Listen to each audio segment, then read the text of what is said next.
Hi, I'm Winter Adams. I'm here with our favorite trainer, Anthony, at Impact Fitness.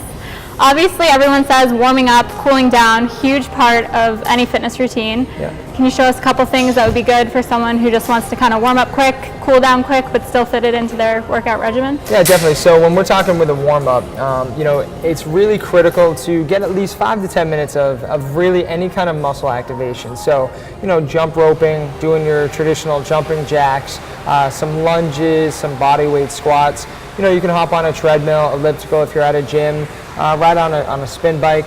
Any of those kind of things that really kind of get your body moving, but in a very low intensity manner are great routines to kind of get into.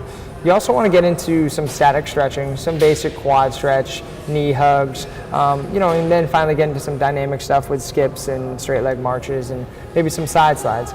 The main focus on the warm-up specifically is, again, you want to be able to warm up the way that you're going to train.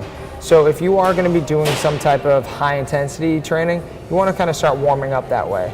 If you're going to be doing some weightlifting, you may want to warm up with some of the exercises that you will be doing. Bench press, maybe you'll start with doing some push-ups. Doing some leg activities, maybe some mountain climbers. So all my favorite things. All of the favorite things that Winter's been loving to do the last few months. So once you get the warm-up done, about 5 to 10 minutes, get into the workout. Then really it's critical to cool down. And that's kind of what I want to show you today. Is really a couple stretches that we kind of encourage a lot of our athletes to do, mainly to, again, stretch out the hips. It's a prime time after your workout to really open up the hips more than they typically are used to, and then also to elongate the muscles to help recovery. Right. So without further ado, avoid injury, and here we go. Here we go. So we're going to drop down. I love yoga stretches. Yoga stretches are critical and they're awesome. They're simple to do and they're really effective. So what we want to do right now is we're going to end up doing just the typical downward dog and up dog. Okay. So if we get into a push-up position, your lovely push-up position, all we want to do right here is just drop our hips down, really elongating our abs, and again, making sure that our shoulders are just nice and straight and we open up that chest. Here we want to just focus in on our breathing as well, just in through the mouth, in through the nose, out through the mouth. Sorry about that. Just breathe. Just breathe, okay? That's all you need to do here. So you just got through a hard workout, so we just want to make sure that you do breathe and just focus on your breathing. You can drop your shoulder down just a little bit to stretch out that shoulder. Just going 1, 2.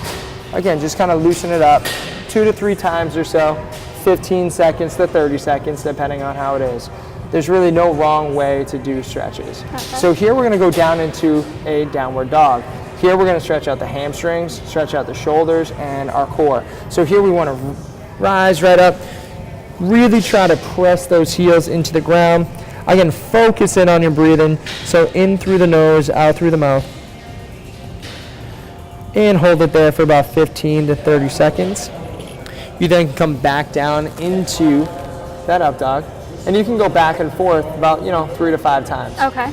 The next stretch, which is nice, you can, flow right into it, is take that right leg, and we're going to do a pigeon stretch. You're going to bring that right leg and bring it about 90 degrees underneath your body.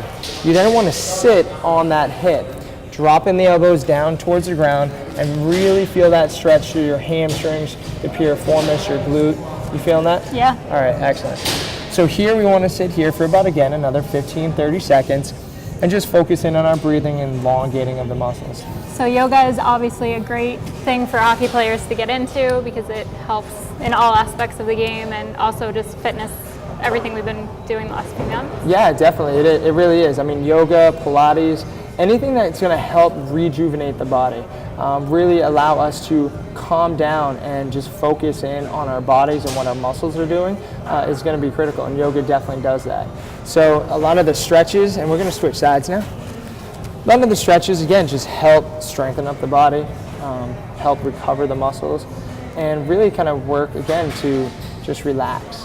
Hockey players specifically are just very high-intense people. They love to skate, work hard. They're some of the hardest working athletes out there, but they don't give themselves enough time to relax and rejuvenate their body sometimes, right? So to get into some of these stretches are critical so that, again, they can decompress, elongate the muscles, stay healthy, stay flexible, which is critical because when you're taking a pounding, you know, when you're getting checked and hit, and you know they're playing 82 games a year, those kind of things. You know, their bodies take a beating, and the rejuvenation and recovery component through stretching, through yoga, is critical for their success. Okay. Right? So again, we might do that a few more times.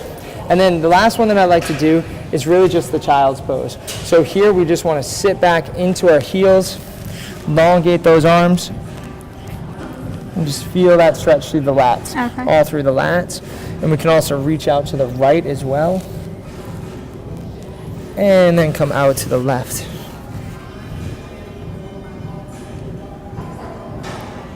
You can definitely feel it, but it feels good. Yes, definitely, for sure. So again, I mean, there's numerous ones that we can do. You know, opening up the hips, the Frogger one as well, the Frogger stretch. Big one for goalies. Any of our goalie. Exactly. This Goalie one's reader. awesome for a goalie, but you know, again, you're really going to feel it through your hips, the adductors, the inner thigh muscles, the hip flexors, the glutes start firing a little bit, and you can just rock in this position as well, and just drop the elbows down. And you know, it might hurt at the beginning as far as opening up the hips, and it might not be as comfortable as you want, but like anything, you got to start feeling comfortable being uncomfortable at certain points. Okay. And after that, those few stretches will elongate anyone's career, keep you healthy, keep you flexible, and keep you happy out on the ice. And one last question. Post-workout, what is a good kind of drink or snack, or do you have any suggestions kind of nutrition-wise? Might be catching you off guard, sorry. No. Really, again, here at Impact, we have our whole entire smoothie bar, so we know a lot about nutrition. Which is fantastic. Yeah, definitely. So with nutrition, it's really critical to have a recovery shake or a recovery smoothie that does incorporate, you know, some nice complex carbs, something to rejuvenate the glycogen stores in your body. Plus, you want to make sure that you get protein in your body as well. For females, it's about 20 grams per serving that you want to get in. That's going to help the building blocks of your body, of your muscle. So without protein, it's going to be hard for muscles to recover. So you want a good combination of both a carbohydrate and protein, you know, source in that recovery drink, especially if you're doing a high intensity component. So, you know, whether it be a fruit smoothie, a whey protein, a soy protein, depending on what you want, just combining all those ingredients and having something within 30 minutes after your workout is critical to, again, recover and rejuvenate your body. Perfect. Great. Right, Thank you excellent. so much. Again, Winter, my Always pleasure. a pleasure. Always fun.